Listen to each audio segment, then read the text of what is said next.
Hey, I'm going to dive right in because we got a lot to say and do today. And man, I have not had breakfast, so I'm getting hungry. So let's just dive in. Hey, if you've been with us through this series, 52 days, it's about the story of Nehemiah. And we talked about how Nehemiah was just an average guy going about his daily work, his daily job, when God broke his heart for something. And God broke his heart for the city of Jerusalem, of Judah, and said, hey, the walls are in ruins. The people are defeated. I need you to go back there and begin rebuilding. And so Nehemiah got his heart broke and began to take action. And we saw over the past couple of weeks how he encountered some discouragement through Sanballat, through Tobiah and others. And that's kind of where we're going to jump in today in chapter 6, starting with verse 1. When word came to Sanballat, Tobiah, and Geshem the Arab, and the rest of our enemies, that I had rebuilt the wall and not a gap was left in it, the walls built, though up to that time I had not set the doors in the gates. They're almost done, right? They're closing in to a finished project. Here's what you need to understand if you're taking notes. The closer you get, the harder your enemy will fight you. The closer you get to completing what God has called you to do, the enemy will fight you. And God started, some of y'all last week, God began to deal with some of you about getting off the sidelines, getting in the game, serving, getting involved, surrendering your finances to Him, your dating life to Him, your sobriety to Him. And then the moment you began to say, okay, I'm going to do this, you faced resistance. The enemy began to fight you. And here's the thing, I'm not talking about physical resistance. I'm talking because the enemy's smarter than that. I'm talking about he breathes stuff into your mind, into the atmosphere where you begin to think it's really just you. But it's the enemy planting things there. So you left here thinking, man, I'm going to get involved. I'm going to start serving. I'm going to start giving. And then by the time you got home, I don't have time to get involved. I don't have time to serve. Man, money, I'd rather hold on to my money. I'd rather just, I don't want to surrender that area to God. Here, you know what? God doesn't know what it's like to be single during this day and time. He doesn't need to have anything to do with my dating life. Or I don't have time to be part of a discipleship group. I don't have time to show up at CR. I don't have time to show up, come on, to the ladies' Bible study. And last week we talked about how the enemy will try to frustrate you and discourage you, not just from the outside, but from the inside. And in the same way, he'll bring resistance, not just from the outside, but from the inside also. Let's say you decide, hey, my marriage is going to be Christ-centered from here on out. We're going to worship together. We're going to serve together. We're going to be here for Wednesday night connection. And then you're getting ready to go and somebody's late and they're not ready and you have to wait. And the longer you wait, the more your attitude builds up. Some of y'all know. You get in that vehicle and you're on the way here and suddenly all hell breaks loose. I bet that's our 9 a.m. crowd. That's not our 11 a.m. people. That never happens. So why do you think Denise and I drive separate vehicles? We don't want to give room for the devil to work. So let's go. But as we celebrate 41 years as a community, as a church family, and we get ready to launch into a building program, know that the enemy is going to come against us. So I want to make us aware. I want to lay out, because if you remember in reading this, it said that Sanballat and Tobiah were frustrated because God told them their plan, their strategy about how they were going to do it. Well, I want to frustrate his plans by laying out how he plans to come against us, all right? The first thing he'll do, he's going to try to distract you.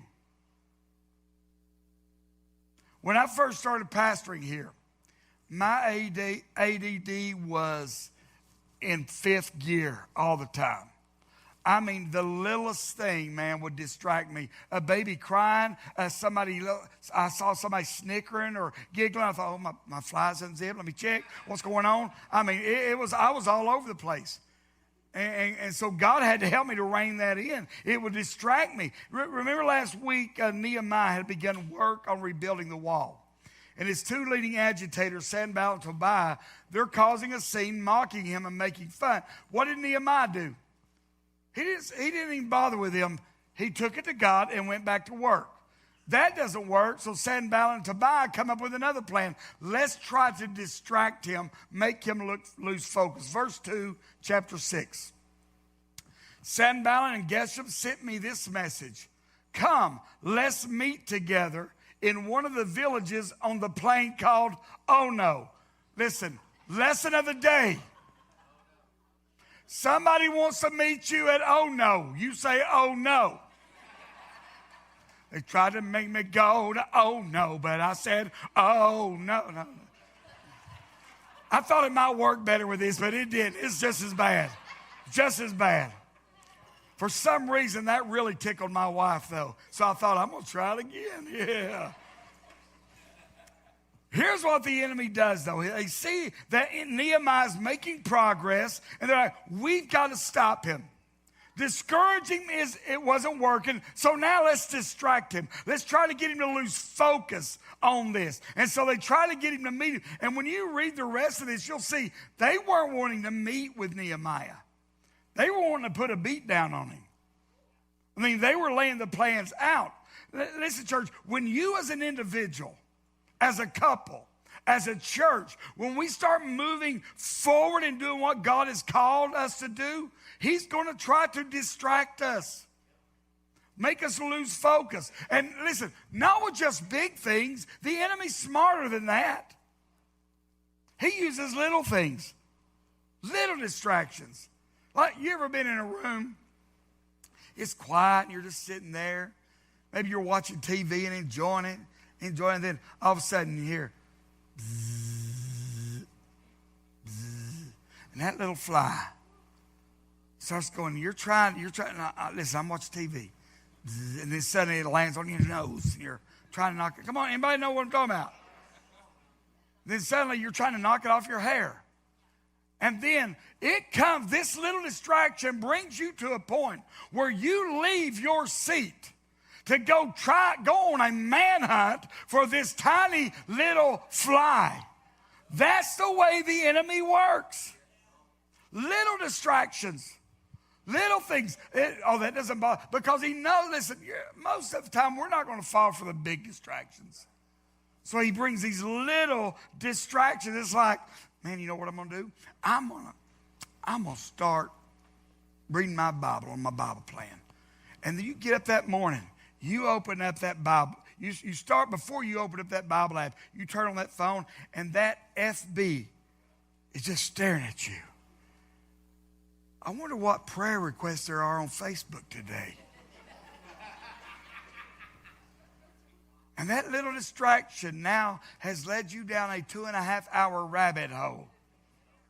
And you got nothing done you were planning on doing. And listen, adults, we can look at our kids and complain about that. But how many of you get on Marketplace scrolling around for things you don't really need and just scrolling and scrolling and scrolling? And then so when you look at your kid and they're doing the same thing, don't say anything to them, because they come by it by watching you. Let's move on. Let's move on. But let me say, is Facebook in and of itself bad? No. But it's tiny little distractions that keeps us from doing those things. In fact, I'll say it like this. Don't let something good distract you from something great. Can you pull that up for me, please? Don't let something good distract you from something great. It could be football. I love football. To me, right now, this is just dead time to me. Well, if you like basketball, it's playoffs. Me, I love college football. I mean, I absolutely love it. But what happens is we let something that's good, we get those season tickets, and suddenly we put more effort in going to see a bunch of 18 to 24-year-old men in tight pants run around that don't know your name than we do getting involved in the house of God. That's good, Pastor Kelly. That's really good. Thank you for saying that. Somebody I know really needs that. I hope they heard it. Listen, I love college football. I love my Tennessee Vols.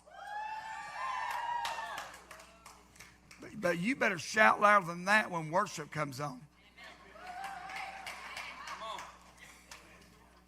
But here's what I'm not going to do. I'm not going to let something good distract me from something great. If y'all like that, this area, y'all going to love this one.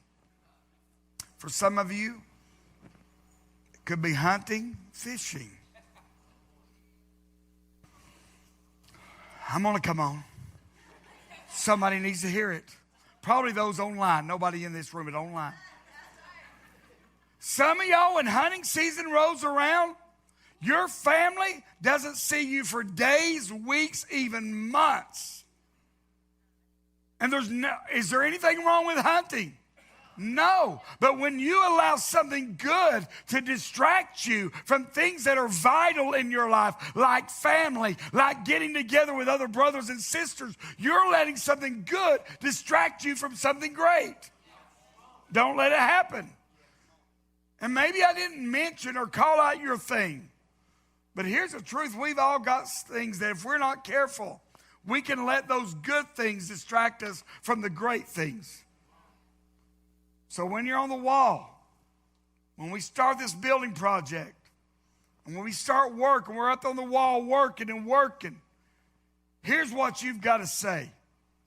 I'm not coming down. I'm not coming. Can we say that with attitude 11 a.m.? I'm not coming down. When we start this building, the enemy's going to try to distract us, cause us to lose focus, but we've got to say, no, I'm not coming down. It's not going to happen. Look at the end of verse 2 and verse 3. But they were scheming to harm me, so I sent messengers to them with this reply. I love this. I'm carrying on a great project, and I cannot come down. Why should the work stop while I leave and go down to you? Nehemiah's like, no, it's not going to happen. I know you don't have a heart for this vision like I do. Your only goal is to distract me and get me to stop working on what God has called me to do. Let me say this. Just because you can do something doesn't mean you should do something. Let me give you I've had people say, hey, Pastor, you ever thought about the church starting a school? I'm not going to tell you what my direct answer was to that. But it was a no followed with something else. Oh, no. Yeah, that was it. That's what I said. No, why? Because there may be other churches that are called to do that, but that's not what God has called us to do. Oh, are you hearing me? Well, Pastor, man, y'all do a great job making videos. Y'all do a lot of work. Bob does a great job. Have you ever thought about making a Christian movie? No. The world does not need another Christian movie. What the world needs is people actually being Christians in it.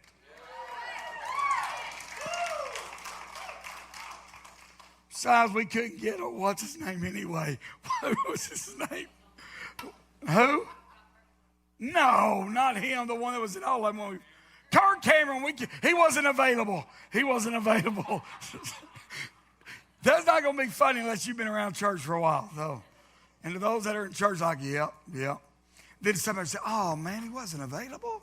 So, just because you could do something doesn't mean you should. There are times when you have to say, listen, it's not what you're asking. It's not that it's bad or it isn't important. It's just right now, I know what God has called me to do, and I cannot come down. Some of you really need to hear this, because there are some stay-at-home moms and stay-at-home dads that culture or people have been trying to press you, say, you need to go back to work. You need to start earning. But listen, here's what you need to understand. The work you're doing right now is a great work. Stay on the wall. Stay on the wall. Don't let culture press you into doing something. Right now, man, you're help forming their minds. I've watched this happen with our men's discipleship group, and Harvey knows this. Men start coming, they're building relationships, they're growing, they're getting connected, and then small distractions creep in. We see it happen at church. People that are faithfully coming, then a little distraction, they miss a Sunday. Then they miss another Sunday. Then all of a sudden, man, it's just really, really easy to miss Sundays. And they get disconnected. I'm telling you, this is an important time of our lives, and we cannot afford to come down off the wall. So he's going to try to distract us. Second thing, he will try to discredit you. We talked about this last week. We're going to go right in the next point. One of the ways he does this is by spreading rumors and lies. Spreading rumors and lies. Anybody, some of y'all will remember this if you were part of this church for a while. Remember when we did a series, we kicked it off Easter Sunday years ago, called Escape from Zombieland. We even had T-shirts made for it. And it's called Coming Out from Death to Life. And I remember we opened up Easter service, man, doing the Thriller dance. But now, it was all done with a purpose. We had it going on. We had the moves going on. Well, a couple weeks later, I get a message, a Facebook message. Hey, Pastor, just need to ask you a question. I was at Bible study this week, church down in Dayton, and someone asked us told us we really need to be praying for you guys. They said you had a zombie Jesus at your church. What happened? When you're gaining momentum, the enemy will use lies and rumors to discredit you and who you are. I'm telling you, it's been a trick of his for a very long time. See, they try, Sanballat, Tobiah, and them, they try to distract him 4 times. It doesn't work, but then look at this, verse 5. Then the 5th time, Sanballat sent his aide to me with the same message. And in his hand, this is important, was an unsealed letter. If they only wanted Nehemiah to read the letter, what would have been done to that letter? Sealed up. They were counting on it exchanging hands, and everyone's, it's unsealed. Let me see what was written. Because everything that was written in that letter was to discredit Nehemiah and the work that was going on. Look what it says. It was written, it is reported among the nation, and get this, and Geshem says it's true. Geshem, a good guy or bad guy? Bad guy. Geshem says it's true that you and the Jews are plotting to revolt, and therefore you're building the wall. Moreover, according to these reports, you're about to become their king. And you've even appointed prophets to make this proclamation about you in Jerusalem. There's a king in Judah. Now this report is going to get back to the king. So come, let us meet together. Is there any truth at all to this letter? No. What's he doing? He's trying to scare him off the wall, discredit him with anybody else reads it, and distract him. Verses 8 and 9 are Nehemiah giving this short reply back to him, but then look at what it says at the end of verse 9. But I prayed, now strengthen my hands. I didn't try to fight back the lies. I didn't try to chase down the rumors. I prayed, God, strengthen my hands, and I got back to work. Listen, what he did is the same thing we've got to do, Wattsbar, because here's the truth. People aren't going to understand some of the things we're going to be doing. People are not going to be able to see the same vision we see. Are you hearing me? Years ago, I heard Perry Noble talk about this, and he compared, he said, I was sitting in this restaurant, sitting in this booth, and about 2 booths up on that side, there was like this 5 or 6 year old girl, and she stuck her tongue out at me, so I began to make faces back at her. And we were back making faces, I'm going, and he said, we were doing it back and forth. He said, well, the person 2 tables down could not see the little girl. All they saw was this 6'6" man making these crazy faces. And here's my point. People that cannot see the vision will assume we're crazy, will assume we've lost their mind. Why? Because they cannot see what God has showed us. He'll try to discredit you, but here's what he's going to do too. He's going to try to get you to compromise. Compromise your integrity. Compromise your character. I mean, we are seeing this in the Christian church more than ever today.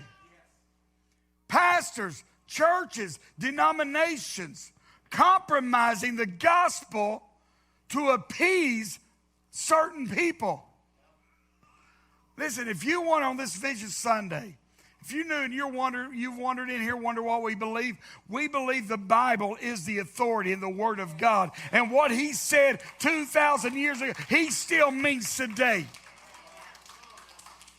That's where we stand. So in verse 10, we're going to meet another bad guy, Shemaiah. We don't know a lot about him other than he was most theologians think he was a priest because he wouldn't have had access to the temple if he wasn't a priest. So now Shemaiah is now part of the plan to stop the work, verse 10. And I'm going to read through these names really quick. One day, you'll see why. One day I went out to the house of Shemaiah, son of Delaiah, the son of Mehetabel. Some of y'all somebody say, okay, when's the interpretation? I know you're supposed to give an interpretation after tongues. When's that going to happen? No, that was just me slaughtering words. So let's move on. Who was shutting at his home, he said, let us meet then in the house of God. I find this odd. Now they're trying to use the house of God to stop the man of God from doing the work God has called him to do. Let us meet in the house of God inside the temple, and let us close the temple doors because men are coming to kill you. By night, they are coming to kill you. He said, Nehemiah, guys are coming. Why don't you go to the temple, close the doors, lock yourself inside. And we're going to skip over verse 11, but we're going to come back to it. Verse 12. I realized that God had not sent him, but that he had prophesied against me because Tobiah and Sanballat had hired him. He had been hired to intimidate me so that I would commit a sin by doing this. What's the sin he's doing? He's not allowed in the temple. He's not allowed to go in the temple. And then they would give me a bad name to do what? Discredit me. Can we be honest? Nehemiah could have compromised here. He could have said, you know what?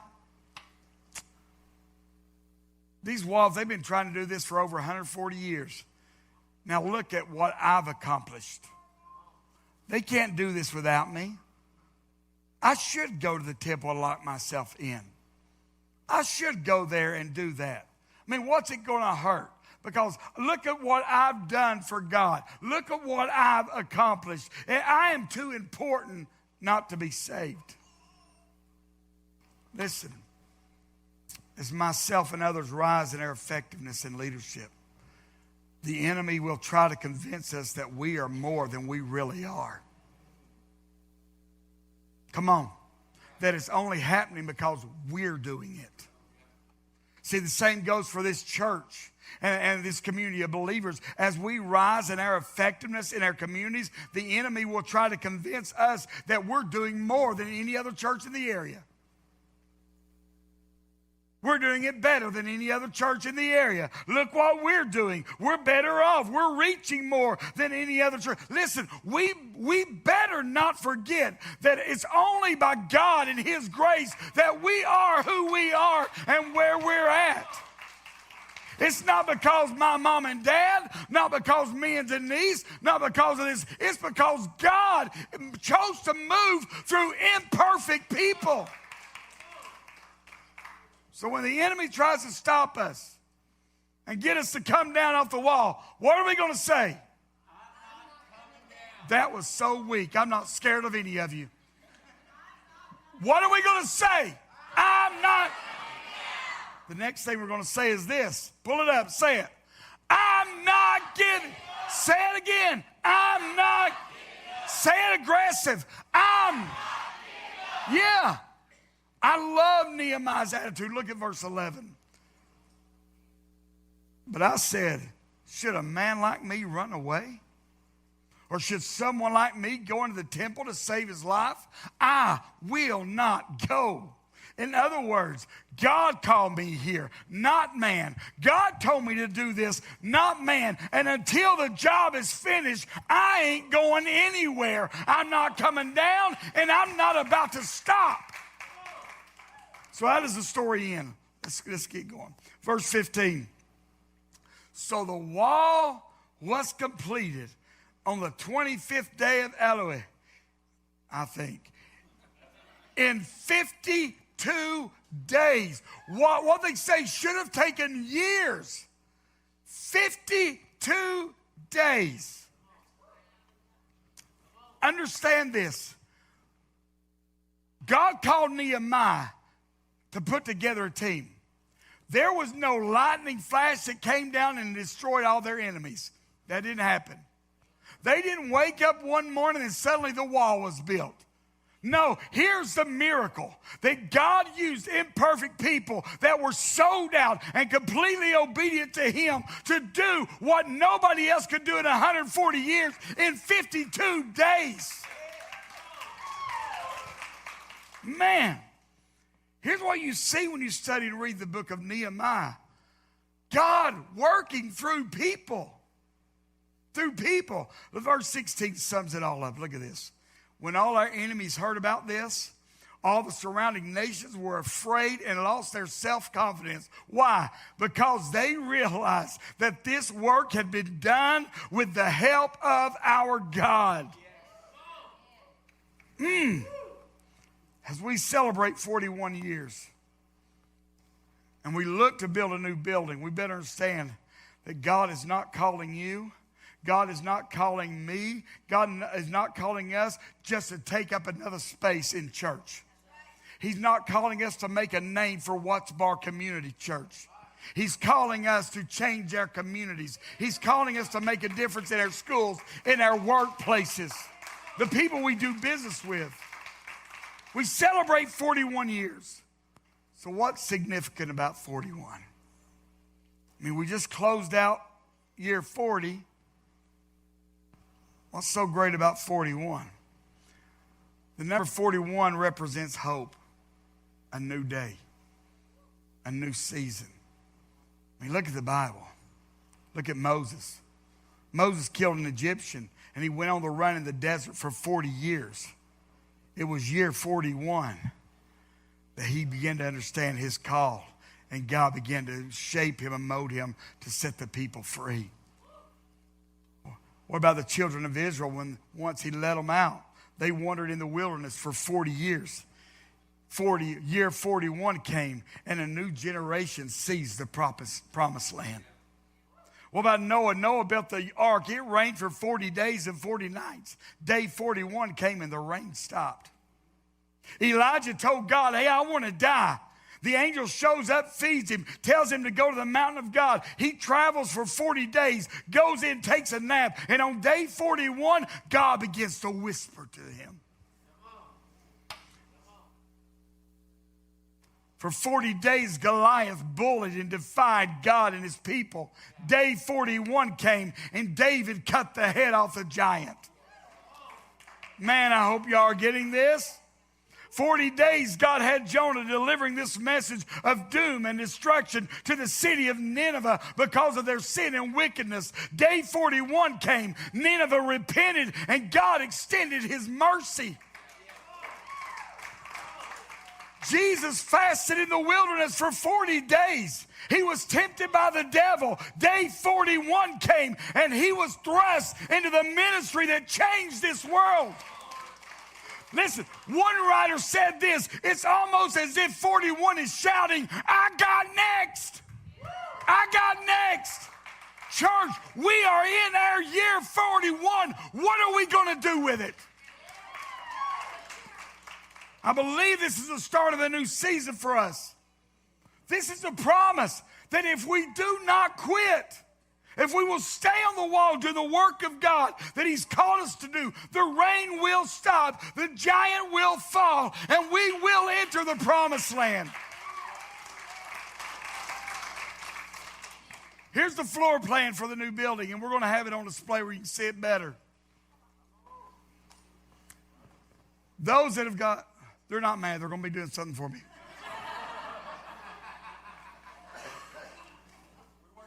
We've got a whole area dedicated to new children's ministries.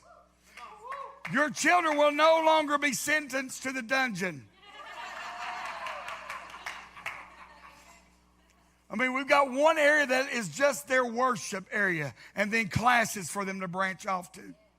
We have got a lot. We've got our own cafe. Yeah. We got bigger bathrooms that work. Listen, this right here will hold roughly 500 people, and that's good, spaced out really good, where your knee is not in somebody's back.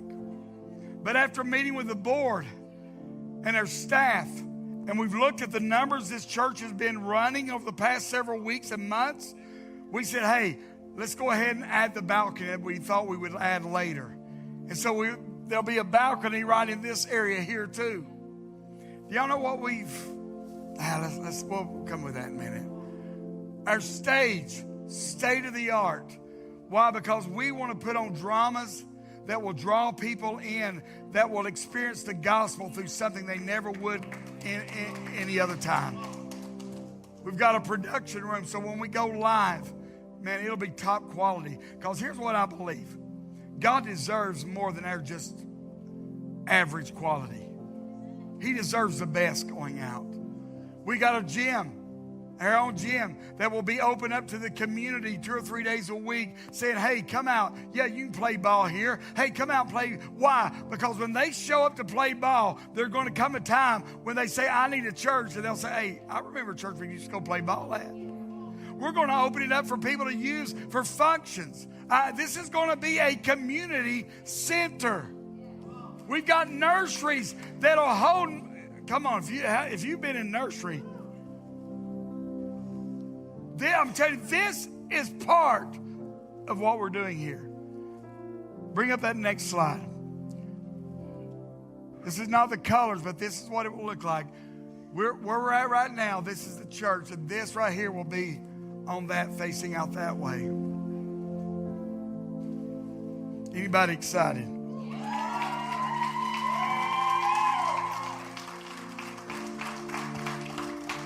Now, most of this message has been for those that call this place home. This next part is really aimed at you if you call this place home. How you can make us make the most of our year 41. 1, pray like crazy. Pray for your pastors. Pray for your leadership team. Pray for wisdom. See, everything Nehemiah did, when you look at it, it was bathed in prayer. Every problem, every time he got discouraged, every resistance, he took it to God and went back to work. He bathed it in prayer. And in fact, we're actually going to be marking out the building in the back. We're going to mark it off and where we can go out there and actually walk around what will be the future home and just pray over it. Bathe it in prayer. Show up at our second Sundays. Man, our first one, we had about 30 people, and God showed up in a great way. Show up for that. The second, be diligent in pursuing unity. Unity. These walls had been in ruin for over 140 years. And people had tried to rebuild the walls, but every effort ended in discouragement, defeat, procrastination, and finally they just abandoned the project altogether. Which, what did that do? That only made them even more hopeless. It'll never be done. It can't be done. But after 140 years of defeat, Nehemiah gets them to come together as one team. One group of ordinary people that rebuilt the wall in record time. That is the power of a united group of people. I encourage you, listen, lay aside petty differences. Are you hearing me? If there is an issue, don't talk to everybody about it but the person you've got an issue with. The enemy's going to try to creep in and cause division. Don't let it happen. Third way, get off the sidelines and get in the ball game. Get off the sidelines. I said this a few weeks ago. Listen, I love to play basketball. I'm not a good basketball player. I own that.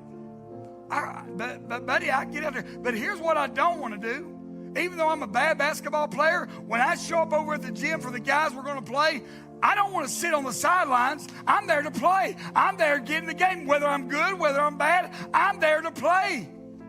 The problem is a lot of people show up to church and they're happy just sitting on the sidelines. No. Get in the game. We need you. We need you, church.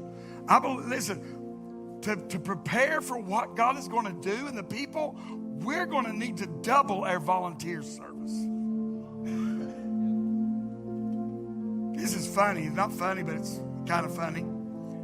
Nehemiah 3, if you read that chapter, it's him calling out these names and these different groups of people that this group built this group built that. And everybody was pitching in, which is what should happen, right? But in verse 5, read it. He names one group of people and he says, they didn't lift anything. They did nothing. How'd you like to be that group that people are reading about 4,000 years later? Come on, which group you want to be part of? I'm just going to let it sink in. Because some of you are trying to figure out what group am I part of right now?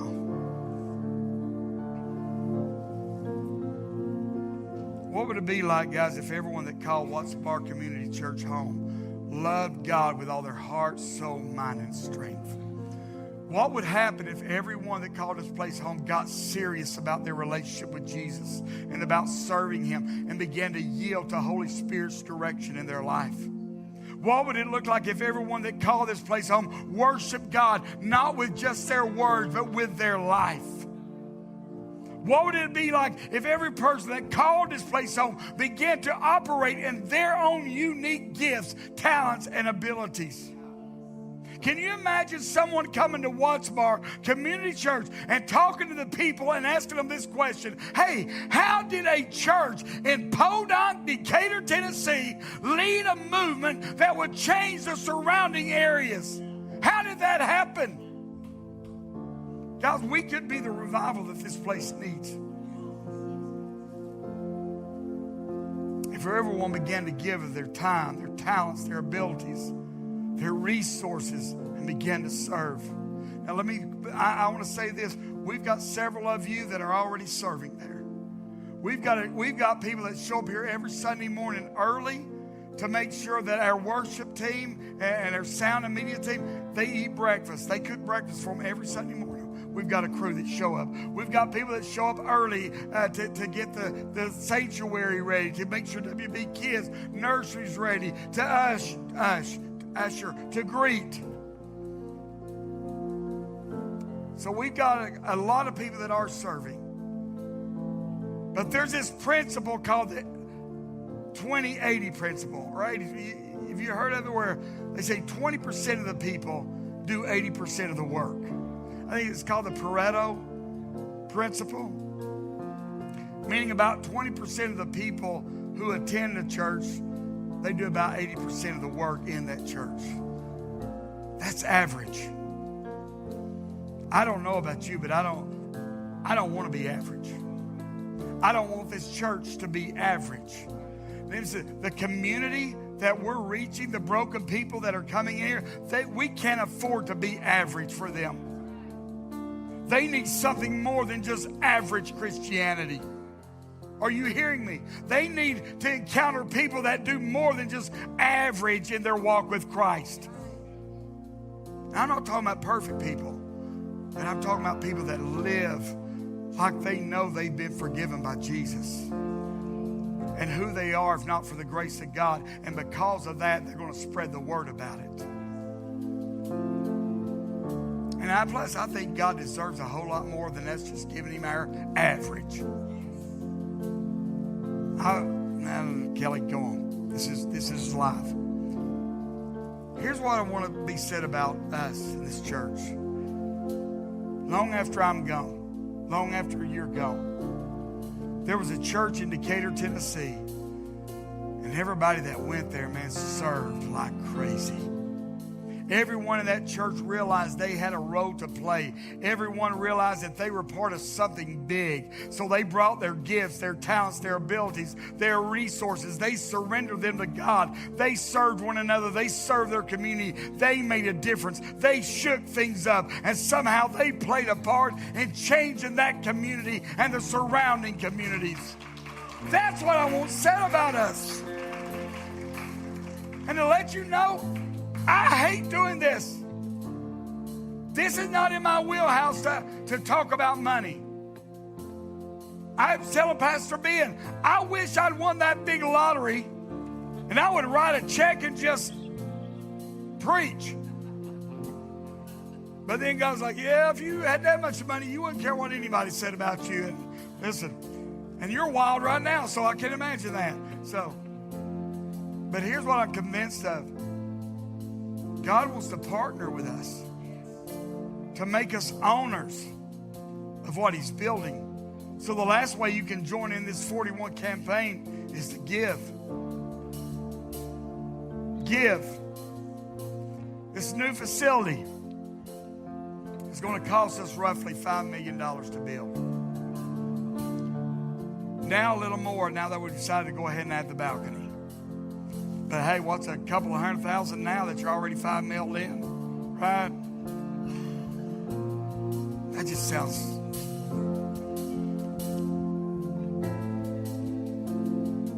Here's what 2 Corinthians 8:7 says. Let giving flow from your heart, not from a sense of religious duty, but let it spring up freely from the joy of giving, all because God loves hilarious generosity. I'm looking forward to the day when one of the pastors gets up here and says it's time to give, and about half of you go, wow, let's do it. And it just breaks out in hilarious. Some of y'all are not looking forward to that day. I am. See, here's what Nehemiah knew and what James would later say in James 2:17. Faith by itself, if it is not accompanied by action, is dead. Some of y'all know it by faith without works is dead. J.B. Phillips said it like this: faith without a corresponding life is useless and dead. Faith. See, earlier I read you a list of people that had their 41 experience. But here's what you need to understand. With Moses, it didn't take faith for Moses just to stay and live his life out in the desert. He had to have faith to approach Pharaoh. It didn't take David. He didn't have to have any faith to just stand up there with his brothers and the other soldiers to listen to Goliath badmouth his God. It took faith for him to leave the sidelines and run to the battlefield. Noah. It didn't take faith for Noah just to stand there with everybody else going about life as normal. What took faith was for Noah to begin a building project he knew nothing about, while everybody else is telling him, you're losing your mind, you're crazy. That took faith.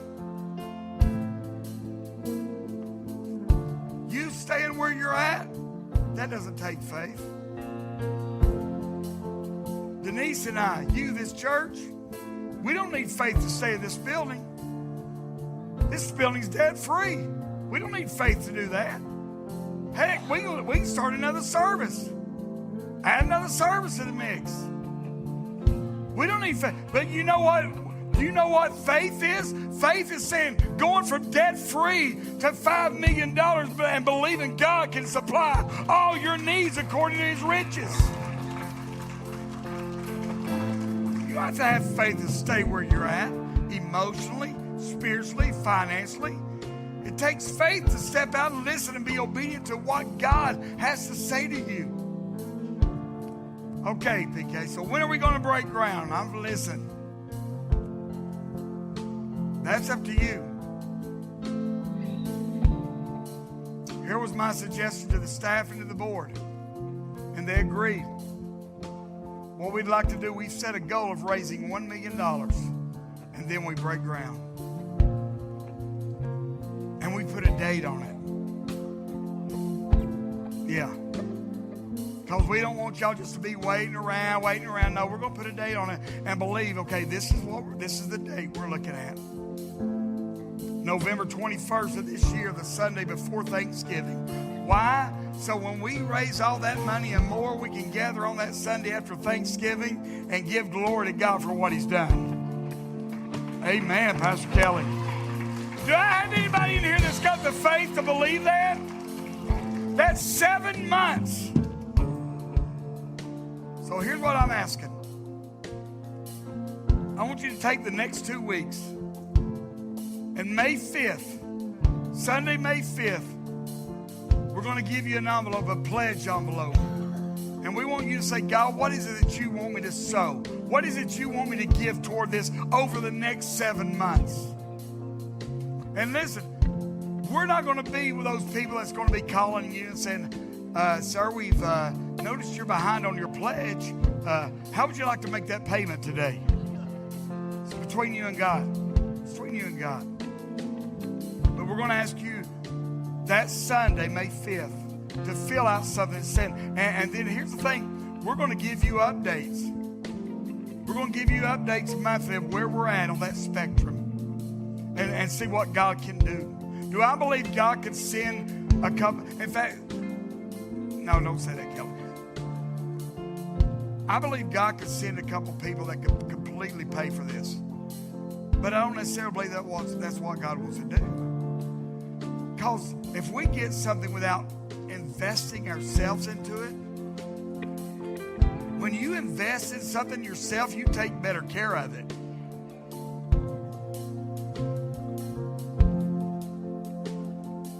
So there we have it. You want to know what this vision is? Bobby, you slide this over. You want to know what the vision of Watts Bar Community Church is? Anybody want to know what it is? Anybody want to see the vision? Very, very laid out simple. Come on, anybody want to see it? Y'all making me feel like Hulk Hogan.